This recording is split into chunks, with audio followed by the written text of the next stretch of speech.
2018 में आई रोबो 2.0 भारतीय सिनेमा की सबसे महंगी फिल्म है। इस मूवी का बजट 547 करोड़ रुपए है और बॉक्स ऑफिस कलेक्शन 800 करोड़ रुपए है। अब जब इतनी बड़ी फिल्म है तो इसका बिहाइंड द सीन तो माइंड ब्लोइंग होना लाजमी है। रोबो 2.0 का पहला सीन है यह जब लोगों के हाथ से मोबाइल फ़ोन उड़ने लगते हैं, तो उसमें कई सारे शहर और सड़कों को भी दिखाया जाता है। एक्चुअली यह जो लोकेशन है वह EVP फिल्म सिटी का है। यह लोकेशन बेंगलुरु के नेशनल हाईवे के साइड में पड़ता है जो संतोषा नगर में है। इस फिल्म सिटी के अंदर मूवी का मैक्सिमम पार्ट शूट हुआ है। यही मोबाइल स्टोर दिखाए गए हैं और इसी जगह ट्रक वाला शूटिंग भी हुआ है और इस फिल्म सिटी में ही तोड़फोड़ और कई सारे एक्शन सीक्वेंस भी शूट हुए हैं। मोबाइल फ़ोन से भरी ट्रक जब स्टोर में आने वाली होती है यह उसी वक्त का सीन है। देखिए इसे किस तरह से नाइट में शूट किया गया था, जो एक्चुअली चेन्नई के नेशनल हाईवे पर ही फिल्माया गया है। इसी सीक्वेंस के अगले पार्ट में कुछ इस तरह से शूट किया गया था। यहाँ टेलीकॉम कंपनी के ऑनर का सामना जब पक्षी राजन से होता है। एक्चुअली इस सीन को शूट करने के लिए कई सारे ट्यूब लाइट्स को कुछ इस प्रकार से सजाया गया था, तब जाकर यह प्यारा सा शॉट आपको मूवी में देखने को मिला। इस सीन में वसीकरण और एमी जैक्सन यानी नीला को फिल्म में इंट्रोड्यूस कराया जाता है। यहाँ उनसे मिलने एक्सेल यूनिवर्सिटी के स्टूडेंट आए हुए होते हैं। उनकी मीटिंग होती है जिसमें से एक स्टूडेंट एमी जैक्सन पर कायल हो जाता है। देखिए यहाँ किस तरह से रजनीकांत सर अपने शॉट को देख रहे हैं।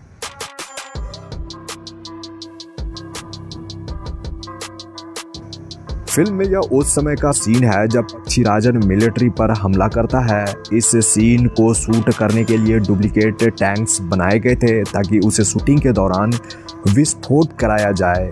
बिल्कुल ऐसा ही हुआ क्योंकि यहाँ इस शूटिंग के लिए 2 विस्फोट कराए गए थे, टैंकों की और एक कार की, जो बिल्कुल रियल थे।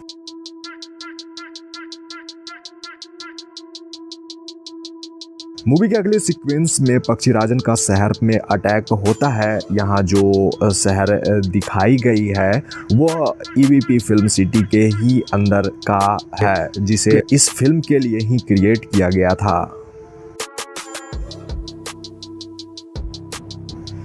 एंड बाकी बिल्डिंग्स में जितनी भी तोड़फोड़ हुई जो सीन है उसे VFX स्टूडियो में तैयार किया गया था। साथ ही चिट्टी द्वारा किए गए कुछ एक्शन सीक्वेंस 3D मॉडलिंग से भी क्रिएट किए गए हैं। द फ्लोर नामक एक हॉलीवुड कंपनी ने इस मूवी के लिए विजुअल वर्क किया है। इस पूरी फिल्म के लिए उनके 1000 VFX आर्टिस्ट की टीम थी। इस दौरान उन्होंने 1360 विजुअल शॉट्स तैयार किए थे। That's amazing. एक्चुअली रोबो 2.0 पहली भारतीय फिल्म है जिसे पूरी तरह से 3D में बनाया गया है। मेरे कहने का मतलब यह है कि कोई भी फिल्म पहले 2D में शूट होती है, फिर उसे कंप्यूटर ग्राफिक्स की मदद से 3D में बदला जाता है, बट रोबो 2.0 के साथ ऐसा बिल्कुल भी नहीं हुआ। ब्लेंडर, रेविट और माया सॉफ्टवेयर से फिल्म को पहले 3D एनिमेशन में बनाया गया था। यूँ तो मूवी में आपको कई सारे ऐसे सीन देखने को मिल जाएंगे जो रियल है ही नहीं। इन सारे शॉट्स को CGI के द्वारा ही किया गया है।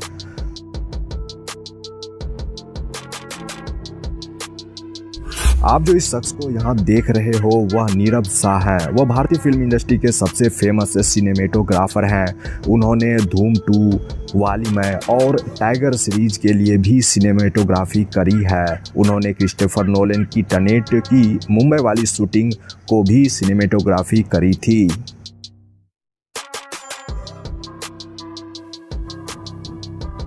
मूवी में वसीकरण के लैब को दिखाया जाता है जो पूरे 3 फ्लोर का होता है। एक्चुअली जितने भी इक्विपमेंट्स, रोबोट्स और कई सारी चीज़ें जो दिखाई जाती है वो पहले ही फ्लोर में उसे तैयार किया गया था, मतलब उसको कॉपी पेस्ट किया गया था।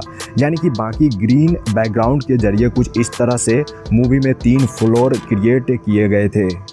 मूवी के इस सीन में पक्षी राजन द्वारा वसीकरण जी के घर पर हमला होता है, उसका यह सीन है। एक्चुअली जितनी भी दीवारें हैं उसे ग्रीन कलर से पेंट किया गया था ताकि बैकग्राउंड को VFX के जरिए बदला जा सके। और फिर पक्षीराजन का चिट्टी से आमना सामना होता है, लेकिन यहाँ चिट्टी हार जाता है, जिसके बाद पक्षीराजन का असली रूप हमें मूवी में देखने को मिलता है, यानी पंख वाला।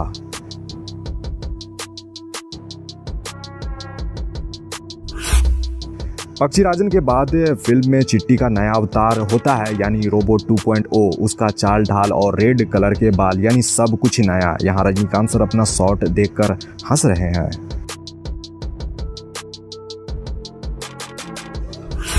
रोबोट 2.0 अपने साथ बाकी रोबोट को पक्षीराजन के खिलाफ खड़ा करता है। यहाँ उसी का BTS है जब वह दूसरे रोबोट से बात करते हुए नजर आए थे। एक्चुअली इस सीन को दो क्रू मेंबर्स को आप ग्रीन कलर के सूट में देख रहे हो, जो निर्देशन के अनुसार रोबोट का हाथ पकड़कर हिला रहे हैं। बाकी फाइनल आउटपुट में वह नहीं दिखेंगे।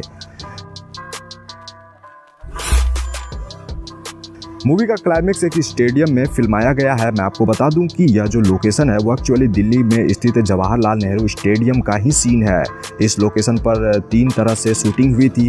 पहली शूटिंग में स्टेडियम भरी हुई थी, जिसे बाहरी लोगों से भरा गया था ताकि कुछ पार्ट की शूटिंग हो सके। उसके बाद जितने भी लोग स्टेडियम में थे वो सारे क्रू मेंबर्स और कलाकार ही थे। जब पक्षीराजन के पास रोबोट 2.0 आता है तभी का यह सीन है। एक्चुअली वह एक ऑक्टोपस कैमरे को पकड़कर बीच फील्ड तक पहुंचता है, वहीं उसके पीछे कैमरामैन भी इस तरह से आता दिखेगा। पक्षीराजन के पंख उगने और गायब होने की शूटिंग को एक स्टूडियो में ही शूट कर लिया गया था, जिसके बाद उसे जो ट्रांजिशन इफेक्ट के जरिए रिप्लेस और ऐड किया जाता था। वैसे तो मूवी का maximum scene Jawaharlal Nehru stadium Delhi में ही हो गया था। बाकी जितने भी तोड़फोड़ आपने देखा था उसके लिए एक अलग सा स्टेडियम जैसा सेट तैयार किया गया था। बाकी की शूटिंग वहीं पर हुई थी।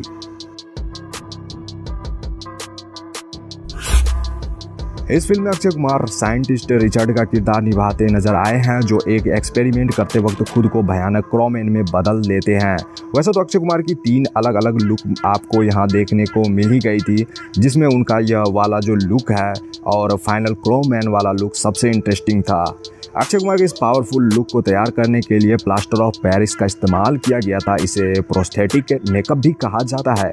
यह प्रक्रिया जो है वो काफ़ी दर्दनाक होता है, क्योंकि अक्षय ने अपने इस मेकअप के बारे में कहा था कि उन्हें इसके लिए रोजाना 4 से 6 घंटे तक एक चेयर पर ही बैठ कर रहना पड़ता था, और तो और 2 घंटे तो मेकअप उतारने में लग जाते थे। यह प्रोसीजर पूरे 40 दिनों तक चलता रहा। एंड प्रोस्थेटिक मेकअप के बाद आपको एक बात बता दूं कि भूखे पेट ही शूटिंग करना होता है। एक्चुअली यह एक प्रकार का ऐसा मेकअप होता है कि जिसके लिए आपको ऐसा करना पड़ेगा, यानी कि केवल आप लिक्विड डाइट ही ले सकते हो। फिल्म मेकर्स ने जमकर पैसे बहाए हैं, क्योंकि केवल अक्षय कुमार के मेकअप में ही उन्होंने 4 करोड़ रुपए खर्च कर दिए थे। That's awesome. Lyca production house ने पैसे खर्च करने में कमी नहीं छोड़ी है, क्योंकि एक तरफ सुपरस्टार रजनीकांत और अक्षय कुमार हैं, तो वहीं फिल्म के डायरेक्टर एस शंकर हैं, जिन्होंने इससे पहले आई जैसी ब्लॉकबस्टर मूवी दे चुके हैं। एमी जैक्सन ने मूवी में नीला का किरदार निभाया है, जो एक रोबोट रहती है। मैं आपको बता दूं कि उनका डायरेक्टर साहब के साथ दूसरी फिल्म है, जबकि पहली फिल्म विक्रम के साथ थी आई, यानी आई मूवी, जिसमें एमी जैक्सन और विक्रम थे, जो ब्लॉकबस्टर रही थी।